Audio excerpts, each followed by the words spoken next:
All right, so welcome back. It feels like we've been gone for a long time, but actually it's only been 1 week. So we certainly miss all of you, and it's good to be with you again today. Believe it or not, we're in lesson 6, which means right. Some of you are like, yes, Yes, I finally. made it this far. No, you've all been doing great, and really, you know what blesses our heart is to hear that you guys are taking time to date each other. And I was just so blessed when a few brothers came up to me and say, "Hey, I am committed to marriage time now every week." And I thought, isn't that wonderful? Honestly, if that's the only thing you learn from this class, that is already a huge gain. If all you learn from this class is to commit to marriage time each week, that is going to make a huge, huge, huge difference in your marriage. So it really blesses our heart to hear that so many couples are now taking time regularly to celebrate, to share, to dream together, to pray together, to have fun together. So let me encourage all of you to continue to do that. But as I said, this is week 6, and we only have one more week, and then after that, the course is over. However, your marriage will extend well beyond the course, right? And hopefully it'll continue to be brighter and better each year as you learn to treasure each other's presence. So in the last few weeks, we've talked about different things. So in lesson 1, just kind of a recap, we talked about why a marriage matters, right? The first reason is that your marriage is a powerful gospel message. Let me say that again. Your marriage is a powerful way of presenting the gospel. Your marriage is not the gospel. Jesus Christ, what he did for us, that's the gospel. But your marriage is a great way, a powerful way of conveying that gospel. Why? Because when people look at you, if they see you being different, if they can see evidence of sacrificial love in your relationship, that is very attractive. That's very appealing. They're going to ask you, how do you do it? And as a result, you can say, well, I can't do it. But because we have experienced the love and the sacrifice of Christ, who now, and his spirit now lives within us, we can now in turn learn to love one another, even when it's not easy to do that. So in that sense, your marriage is a powerful way of proclaiming the gospel. But another reason why marriage matters is that Satan is out to get you, right? Because Satan is very smart. He's the best deceiver out there. And he knows that by attacking your marriage, that will in turn destroy your ministry. Because when your marriage falls apart, chances are your ministry will fall apart very quickly. And yet, many times we are not aware of that. We forget that we're under attack. And so therefore, we really need to defend our marriage. And that's going to take time. That's going to take effort. That will take intention. Marriage doesn't get better on its own. Like anything, if you leave it, it will cool down and eventually all kinds of problems will come up. So that's why your marriage matters. In the second week, we looked at 4 different myths, right? The first one is I need to sacrifice all for ministry. That's a wrong interpretation of the gospel of the Bible. Yes, we will make sacrifices, but never once did God tell us to abandon our wife, our kids, and make ministry the greatest thing. Turn ministry into a mistress, which oftentimes is the case. And that breaks God's heart because that was not his design. So we need to be careful of that. And another thing is, another myth is we have this savior mentality, right? We think if we're not there to lead the church, lead the congregation, lead the ministry, it will fall apart. Guess what? None of us are that powerful. You and I are not saviors. There's only one savior, and his name is Jesus Christ. He will make everything work. So you don't have to put so much burden and pressure on yourself to think you are the savior. You're not. And in fact, when you start thinking that way, you let your pride eat you up, and that's going to be trouble as well. A third myth is we teach, therefore we know. Some of you, may think, oh, I've even taught marriage, therefore I don't need to attend another marriage conference. Well, that's a lie. That's a myth. Just because we've taught it doesn't mean we're living it out.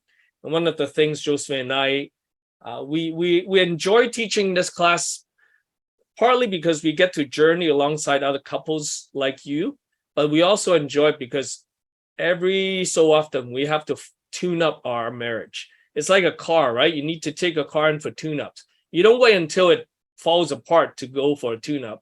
You have regular tune-ups, and that way your car will run smoothly. The same is true for marriage.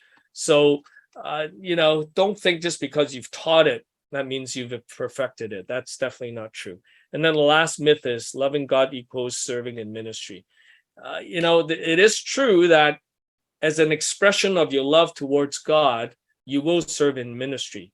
But serving in ministry doesn't naturally imply you love God. Honestly, there are times when you're busy with ministry, but your heart for God has gone cold. And that's a problem. So that's another myth. All right, in week 3, we looked at social style, right? So we looked at all the 4 different styles, right? You've got your drivers, you've got your analyticals, you've got your amiable, and you've got your expressive. And that's how God wired you.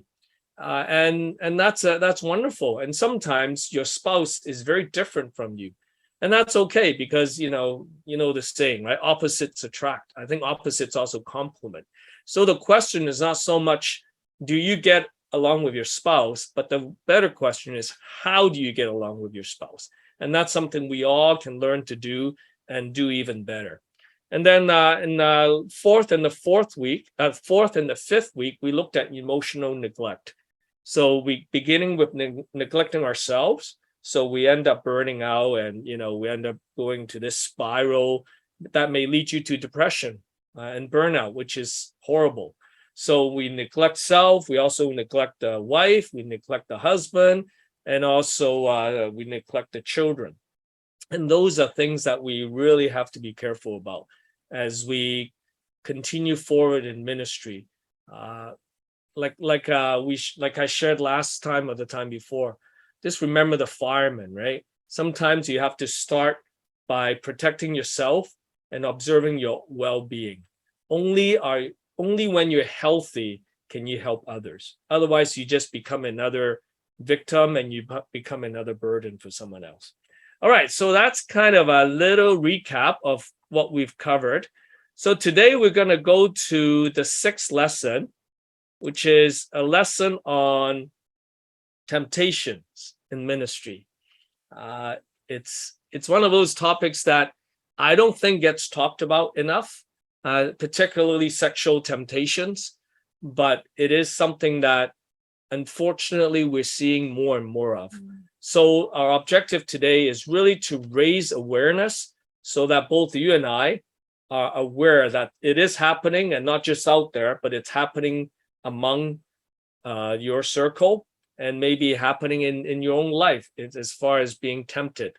And then we're going to provide some suggestions, some safeguard that hopefully will draw you away from the temptations, and not so that you don't end up being trapped. All right, so we're going to look at how to avoid sexual temptation. I just want to kind of talk about a couple of things, 3 different points that you need to be thinking about as we go into this topic. The first thing I want us to be mindful of is that we should not be so ignorant that you think it will never happen to you or your marriage. So don't be so ignorant in thinking that it will never happen to you or your marriage. Some of you may be thinking, well, that's just something that will hit another couple or another church leader, but not me, right? Well, I think the moment you start thinking about that, the moment you become ignorant of the possibility that you may be open to temptation, the moment you think it won't happen to you, that's usually the most dangerous time. Back in Canada, when I was much younger, actually before I even got married, I loved to ski, go down ski hills on the snow. And it's just a fantastic experience. But one thing I observed on the ski hill is that from time to time, you see people get into accidents, and sometimes pretty major accidents. They break their feet, break their legs, so they can't even come down.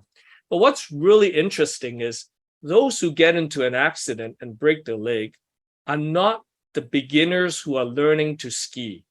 They are usually the ones who have been skiing for a long time, and they never thought they would get into an accident. because they're not aware of that possibility, or because they think it will never happen to them, they're not careful. And as a result, they get into an accident, they break their leg. So I think it's true in this arena of sexual temptation as well. The moment you think it won't happen to you is when you're most in the most dangerous place. Paul reminds us, therefore, let anyone who thinks that he stand take heed lest he falls. If you think you can take stand, if you think it will never happen to you, be careful, take heed lest he fall. And I think that is something we have sadly observed within the Christian community. It's quite sad that almost every year we see ministry leaders, famous pastors who have done so much for the Lord, and yet they stumble, they are not able to resist sexual temptation, they commit immorality, and as a result, they have to leave, they have to step down. And I really don't want that to happen to any of us here. And one way to avoid that is first by acknowledging that it could happen to you, and therefore you must be very careful. During my ordination, my pastor, Chuck Swindoll, he said, just remember 4 things, 4 S's, because these are the 4 things you need to be aware of as a pastor. And I think it's true for anyone in ministry, whether you're teaching at a church, leading a small group, whether you have a title as a full-time minister or not. I think these are 4 things you need to be very mindful of. First, they all begin with the letter S. First is sex, sexual temptation. Second is silver, so the love of money, right? Wanting to make lots of money from your ministry. The third is sloth, meaning laziness, thinking, I don't need to work hard. I've done this for so long. I've preached so many times. I don't need to prepare. And then the last one is self. That's when you really begin to think you're better than you really are. That savior mentality, the pride, the false perception that you are so important when at the end of the day, you really are not. So all that to say, I think first thing we need to remember is don't be so ignorant that you think sexual temptation will not happen to you or your marriage, because it can. The second thing I want us to think about is don't let your pride or self-righteousness or ministry success fool you. Let me show you a couple of passages here. Pride goes before destruction, a haughty spirit before a fall. So pride means it's an acknowledgement that you may come across temptation. And I think many of us here, I like to think, you have that acknowledgement that you are vulnerable to temptation. But pride means you think you're so strong that it won't trip you. It won't cause you to stumble because, hey, I'm so solid, right? I love God and I walk in the truth. As I look back in my own life, I've served on different Christian boards, and on one particular board of this Christian humanity organization, there was this one very influential national leader. He was someone who's very capable, who really walked the right path for most of his life. And if you ever ask, would this guy stumble and fall, most people would say not. But guess what? It didn't take long before he started having inappropriate relationship with the secretary. They ended up having an affair, and then he was dismissed. And I don't think he's back in ministry anymore. And I can tell you, it was a horrible experience for this person. It was a tragic experience for the family of this person, for the wife and kids. And it was a huge, I feel like our ministry got punched in the stomach because it took so much out of the ministry. And it took a long time for us to be back to where things used to be, all because of one man's pride thinking it would never happen. So our pride and success in ministry can fool us into believing we can resist sexual temptation. So that means don't play with fire. Okay. Also, I want to point out I want us to be very aware of what's called a perfect storm. That's when things cannot get any worse. And the perfect storm actually looks like this. It actually usually starts with you having a very successful ministry, and things are going well. People love you, and things are starting to happen. But at the same time, you begin to neglect your family and your spouse. So your marriage starts to be a little shaken. As soon it's struggling. And yet, because of your ministry success, you don't really think about it because things seem to be going so well. And as you spend more time in ministry and less time in your marriage, you begin to interact with other people of different gender. So, maybe men starting to hear praises and acknowledgement from sisters or from women. And sooner or later, instead of looking to your spouse for affirmation, praises, and encouragement, you begin to listen to another lady, another sister. And that develops further into inappropriate relationship. Ultimately, the risk of having affairs and your marriage is taking a big blow. So all that to say, beware of perfect storm, because it doesn't start as something horrible. It starts as you having a lot of success. But that success will draw you away from your marriage and take you down a spiral that can be very, very dangerous if you're not careful.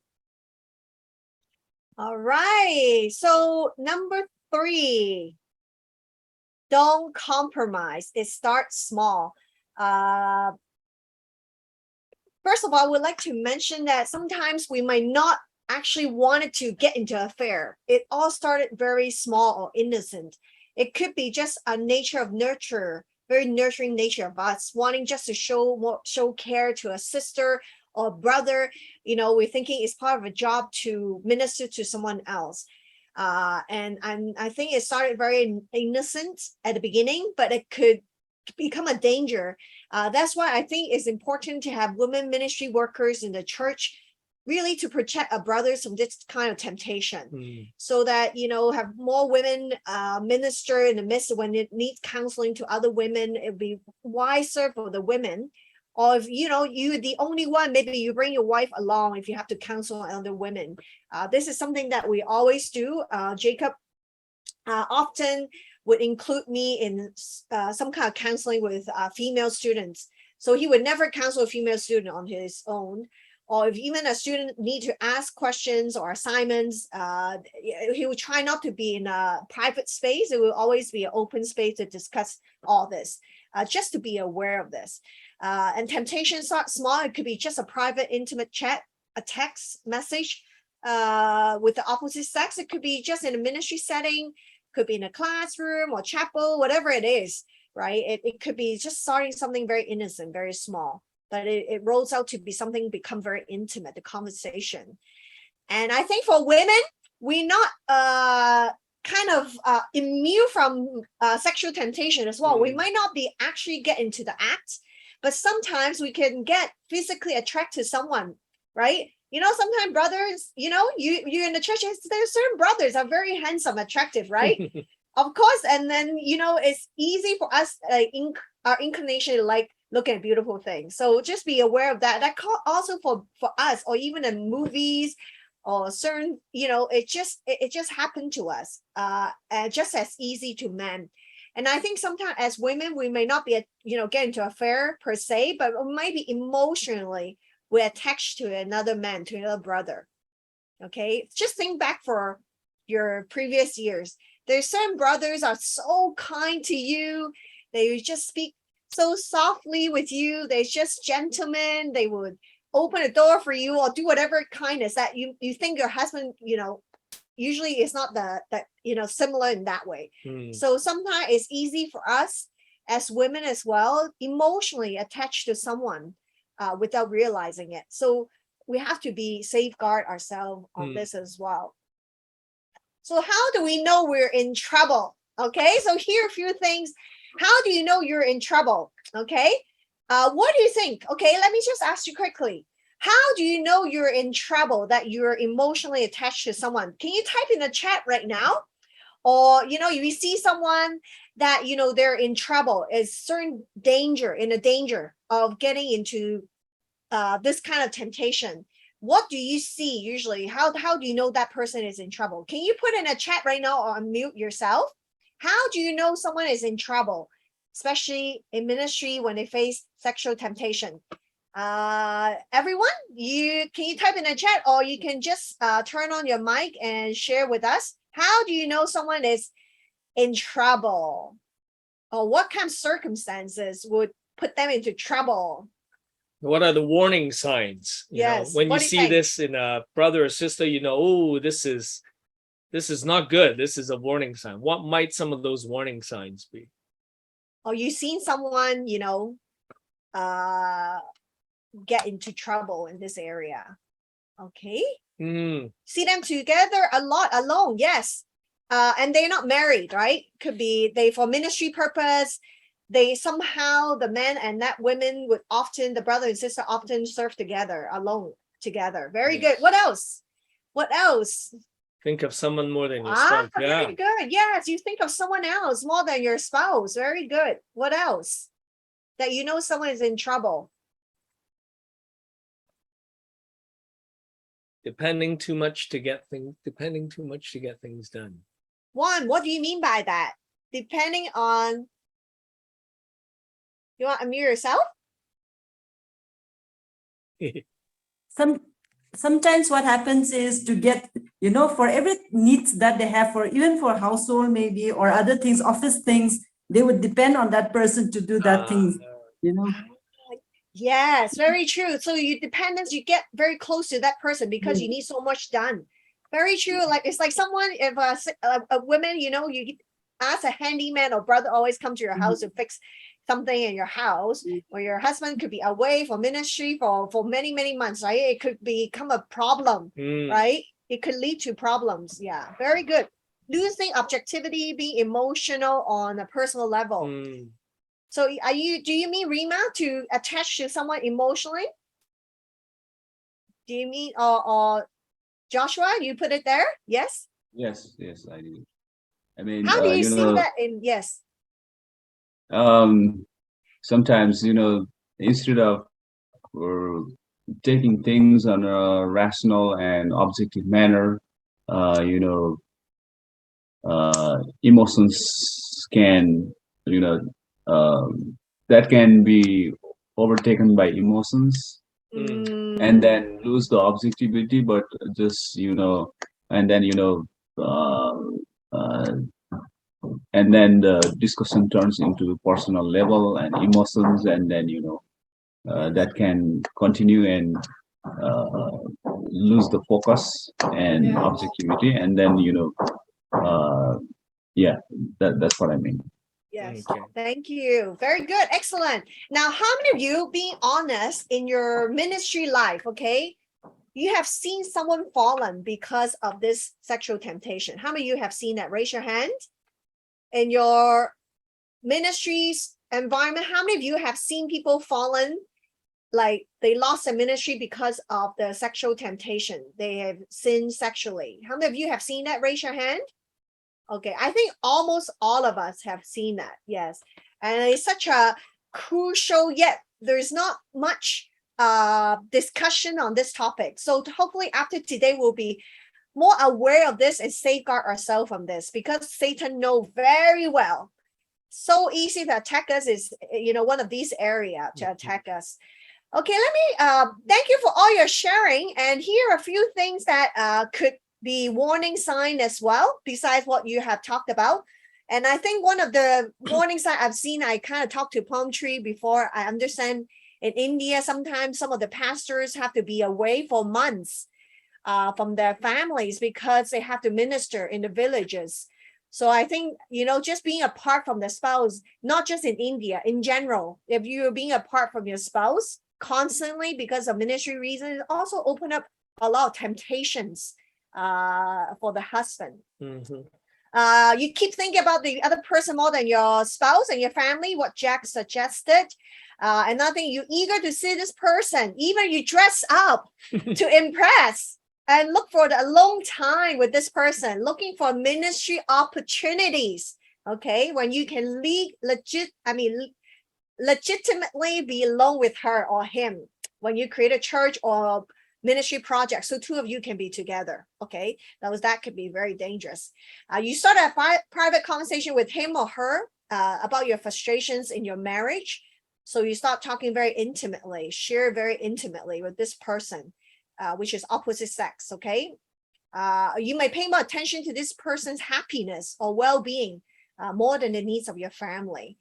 You keeping an emotional distance from your spouse. You start distancing yourself from your spouse because you kept thinking about this person. The feelings keep growing, and the thoughts that affects your physical intimacy in your marriage or emotional intimacy. Okay, so here are some of the warning signs that could happen to us that we have to be, hold on, okay, have to be careful and ask God, hey, this is something wrong with me. I have to straighten this out with you, God. Help me, protect me from this temptation. All right. So those are some warning signs. I also want to talk a little bit about this very destructive sexual sin, which sometimes we downplay because there's no physical contact involved. There's maybe not even a relationship involved, but yet it's very destructive, and that's called pornography. Now, some of you, actually, I've even talked to people who say, well, it's a bad thing. It's a bad thing, but it's not a sexual sin per se, because again, no one is involved and there's no physical contact. Why is it a sexual? Why is it a bad? Why is it like considered sexual immorality? Well, in Ephesians 5, chapter 5, verse 3 says, but among you there must not be even a hint of sexual immorality or any kind of impurity or of greed, because these are improper for God's holy people. Interestingly, the word translated as sexual immorality, in Greek it's porneia, which is where we get the English word pornography from. So pornography is definitely a sexual sin. I don't care how you look at it, but it's certainly included as a sexual sin. And some people will say, well, I don't agree. I mean, what's the big deal? I'm only looking, right?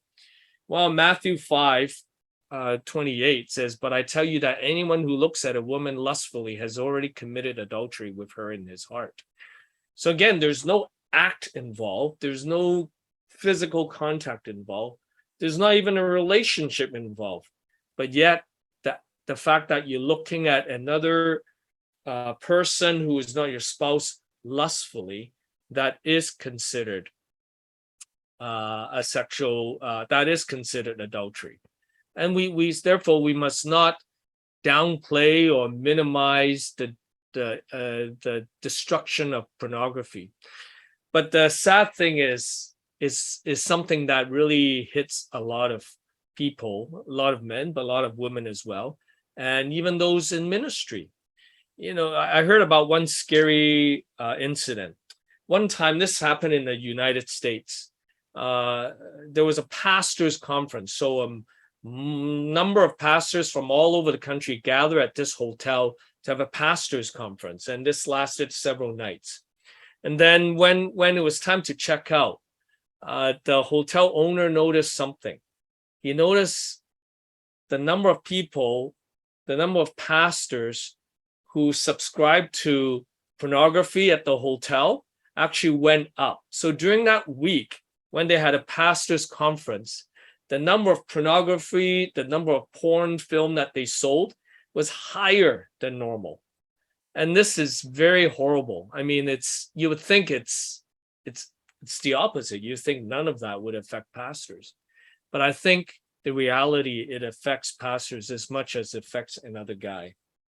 And this, sadly, in the past, you actually have to work hard to be exposed to pornography, right? You have to go to a certain theater or go to a certain book section. But now it comes to you. Sometimes some of the things that get sent to your Facebook, I find very disturbing. and certainly wasn't looking for it, but they recommend certain things. So if you set yourself as a man with a particular profile, sadly, the system actually pushes certain luring and kind of lust-filled images to you. And that's something that is happening to all of us. And again, it's not just for guys. I think women as well, you also will face similar temptations and challenges. So let's take a pause here. So far, we've looked at things that we need to be cautious of. So start by not being ignorant. Don't think don't think it will never hit you. Don't be prideful. Don't think that even if it hits you, you can fight it. Most people who fell, actually all of them who fell to temptation, assume that was the case and they all failed. And don't make compromises, which is something what Josephine talked about. So with these warning signs in mind, I want to just kind of pause and just give you a chance to talk openly with your spouse. What concerns do you have regarding your spouse's current ministry activities that may lead to sexual temptation? I'm not saying it is, and I'm not even saying it has happened, but I want you to just openly share with your spouse. You say, hey, honey, I know it's probably not happening, but I am concerned that if you continue to do this type of ministry activities, you may be exposed to sexual temptation and you may actually stumble. So I want you to just have some time to talk openly with your spouse and just share.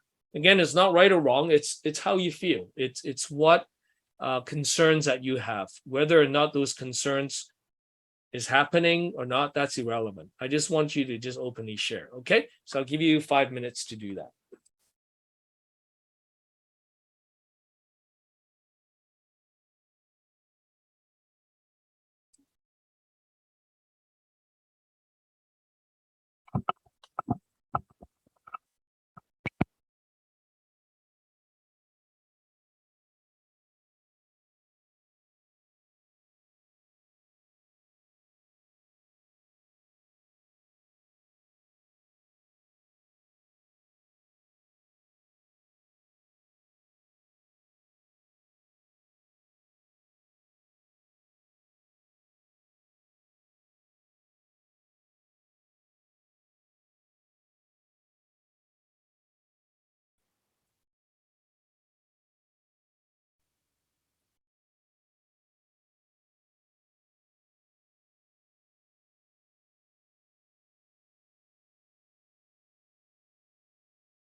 Mhm.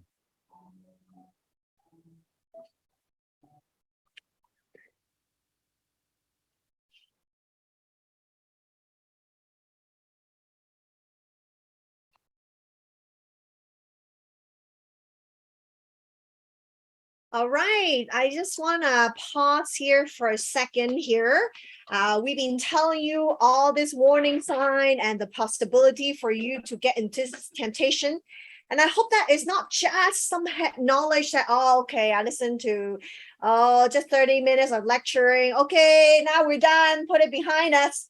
Okay, I want to tell you, in Asia, we don't talk about this. Okay, we don't talk about sexual temptation in ministry. We can't assume everybody is so holy, holy, holy, and it will never happen to us. But how many times we see people fallen and being away from ministry because of this very reason? And we might not talk about this. It might hush hush in a church or hush hush in the organization. But it's something that is so real to each one of us if we're not careful. So if you don't remember anything from a marriage course, please, I hope you remember this, okay? Beware, Satan want to attack our marriage, okay? He will use any methods that he can to attack a marriage and your ministry. This is one of the areas that is so vulnerable to each one of us. Either we're men or women, we all vulnerable to this. So I hope that you don't just listen to this, okay, 30 minutes, done, lecture, woo, throw away. And then I hope this is something that we all will remember. And right now we're going to share with you some of the solutions that you as a couple can also come up with some boundaries in your marriage, which also we have done for ourselves to protect our marriage, because you would never know. Even you ministry to youth, minister to the church congregation, anywhere you go, there is temptations everywhere. Mhm. Okay, so I'm going to share with you the first one, the solution. This one is for the wife, okay? Now, if you have been to the Attractive Wife workshops that I conducted a few months ago, you will probably know about the very first thing I've talked about is building physical intimacy with our spouse. As Christian women, we often told sex is bad, okay? Right? How many of you grew up like that? Sex is bad. Raise your hand. Anyone? So even though you got married, you still think this is such a dirty thing, okay? You cannot enjoy this. You cannot, this is something, it's dirty. It's not talked about. But in God's eyes, this is a beautiful gift in marriage. And we as wife, we have this responsibility to satisfy these needs that our husband has. It's only us as wife. We are the only one called to satisfy that needs. We don't want any other women or our husband find any other way to satisfy these needs. This is a real need that God has called us as wife to satisfy. Sometimes we can be easily focusing on our kids that we kind of, ignoring our husband's need, okay? So beware of that. Put our husbands first, because if we don't have a good marriage, it's very hard for us to parent, to be on the same team. And it's not good for our husband to be fallen to this kind of temptation. If we are not doing our job, this is our ministry to our husband. So beware of that. If you're interested, I would encourage you to go back to my YouTube channel, the Sister Ministry Toolbox, How to Be an Attractive Wife, where we talked about building physical intimacy with our spouse. And in biblical, in the Bible, it talks so much about this beautiful gift. So if you're interested, go back and you will learn so much from Song of Solomon, especially how God had put this wonderful gift for mankind, especially in marriage, and our role as a wife, how we should serve a husband in this area. This is a very familiar passage, 1 Corinthians 7. May I ask Juan, do you mind read it for us, Juan? Is that okay? Thank you, Juan.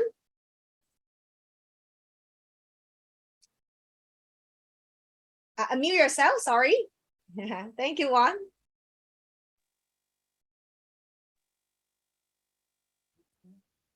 Yes, perfect. Yes. 1 Corinthians 7. It is good for a man not to have sexual relation with a woman. Each man should have sexual relation with his own wife, and each woman with his own husband. The husband should fulfill his marital duty to his wife, and likewise the wife to to her husband. The wife does not have authority over her own body, but yields it to her husband. In the same way, the husband does not have authority over his own body, but yield it to his wife.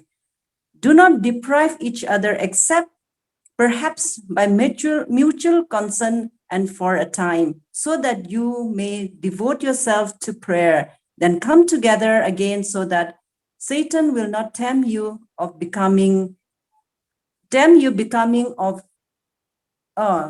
because of your lack of self-control. Thank you, Juan. I think we all know this passage very well. So in essence, it talks about us fulfilling a marital duty, husband to wife and wife to husband, so that we won't be tempted by Satan. And sometimes we might, as wife, we might be using this as a weapon to hold hostage from a husband, especially when you're angry, when you're resentful with this relationship, right? So, or you're tired, so be careful. This is our duty, so that Satan won't be able to tempt us because of lack of self-control. All right. So let me just speak to the guys, but of course, what I'm going to share about also applies to the ladies as well, but I'll speak mostly to the guys. In Proverbs 16:17, it says, the highway of the upright avoids evil. Those who guard their ways preserve their lives. What is this verse saying? I think in the context of what we're talking about, it's important that we set up boundaries. So once we set up guardrails, boundaries, we set it up beforehand and make a commitment not to cross these boundaries, we will remain in the safe zone. But the moment we cross these boundaries is when we get into trouble. So what do some of these boundaries look like? I like Billy Graham's mantra. He says, never be alone with a woman. So don't ride in the car together. Don't go to lunch together. Don't be in a closed door office together. I remember one year at our place, Chinese New Year, many years ago now, quite a few years ago, we invited a lot of students to come to our place to have a Chinese New Year celebration. And it was a fantastic time. But then, one of the sisters, she had to rush off to another meeting and the time was quite tight. So she needed a ride to the MRT or to the train station so she can catch the train and be on time for her next meeting. Well, the train station's only about 5 minutes away from my house. And so I committed to driving her. But then I didn't go by myself. I just went out to the dining hall and grabbed the first guy that was sitting closest to me. I pulled him out. I said, we're going for a ride. And the guy said, oh, what's going on? I said, it's okay. We're just going for a ride. So I pulled him along and we got into a car with this sister and we drove there and then dropped her off. And then I said, brother, I needed you there just to keep me accountable, even though it's 5 minutes away. And he thought, wow, that is so cool. I must remember to do that. It's a small thing, but if you set boundaries, if I don't even let Satan have 5 minutes of my time to tempt me, I'm in a much better spot. And it's funny, this brother said, oh, what's going on? Did I do something wrong? I said, no. You just need to keep me accountable. So it was a very memorable experience. If ministering to the opposite sex, always bring a third party along, preferably a spouse. And Josephine talked about this. There are times, I'm ministering to someone, they're either guys or they're not guys, which means they're sister. And if that's the case, I oftentimes bring Josephine along. We will have coffee, but it's the three of us. And then we can talk about whatever assignments or ministry things. Again, I don't allow Satan to be in that midst to tempt me. Listen to your spouse's advice. He can often see things that you cannot. I think earlier on in our first session, I talked about how God made your spouse your helper, your protector, your defender. And in order to fulfill her role, I think there are times when she can see things that us guys cannot. We have many blind spots, but our spouse can see it. So listen to their advice. Don't say, you're thinking too much. No. Instead of dismissing them, listen to them. Keep your conversation short. This is when you're interacting with people of opposite sex. Keep the conversation short. Create physical, emotional distance with the opposite sex. Never share your personal marriage problems with the opposite sex. I think this is why sometimes my female students feel like I'm pretty cold to them. I don't treat them the same way as I treat my male students. And that's absolutely true because I don't. I do draw the line. So I'm sorry, sisters, if you're in my class, you won't get the same treatment as as your brother, but that's intentional. I want to make that distance. I don't ever want to think I am so good that I would not be open to temptation. So forgive me if I seem cold or distant. It's just my way of being accountable to God. Put porn filters on your computer, on your phone, whatever it is. Use any means possible to push those things away because, as I said, they will come to you now. You don't even have to go to them. Advice from the chaplain of our seminary. He said, follow the no second look rule. And I just love this. He said, guys, when someone beautiful walks by, we're naturally trained to look at that person. And my wife, she's actually the first to catch a beautiful woman walk by. She's, wow, she's so beautiful. Because our eyes are trained to catch those things. But the thing is, don't look at that person the second time. So if you see, oh, okay, but move on.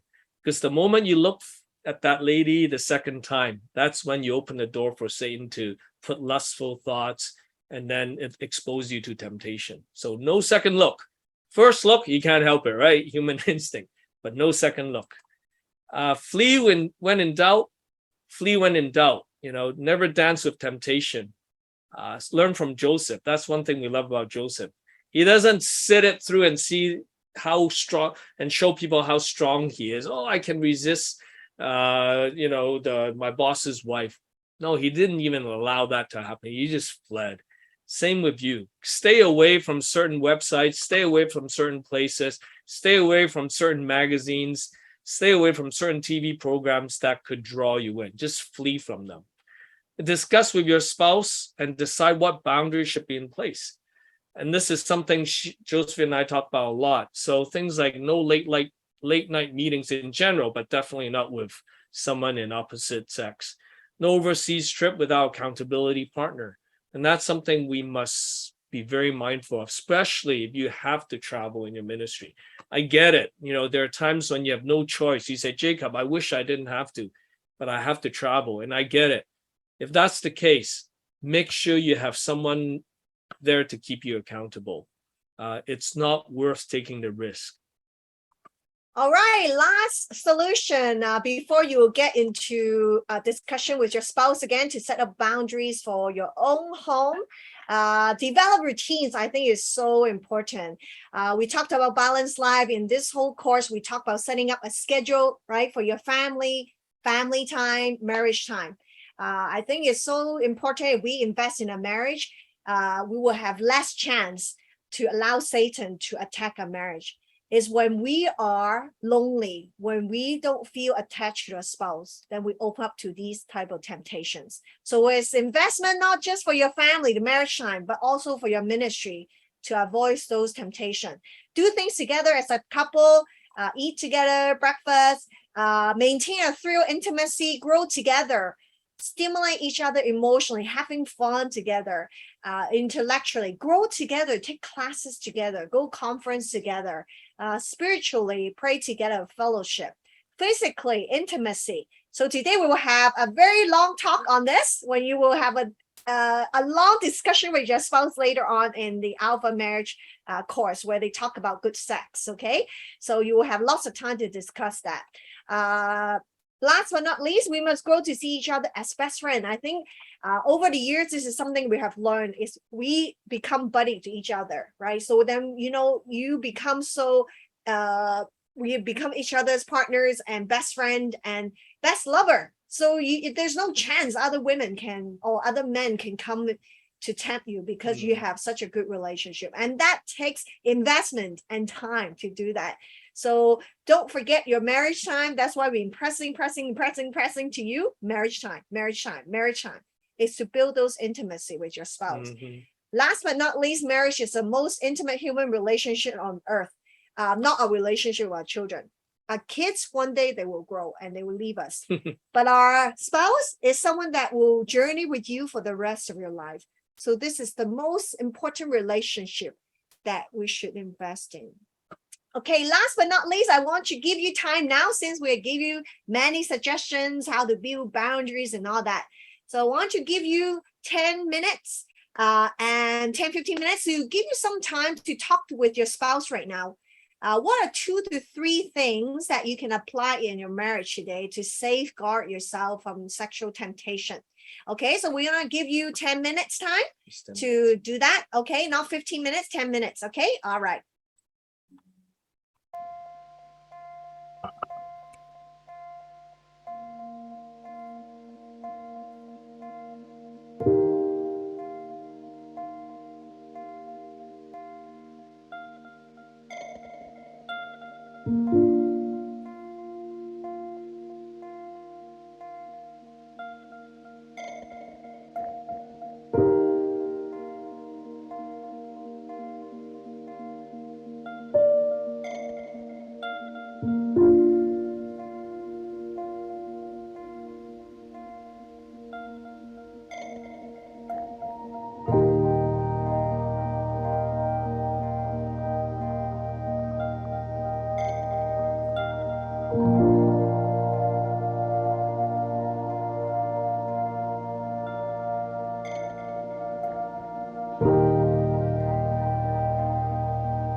you.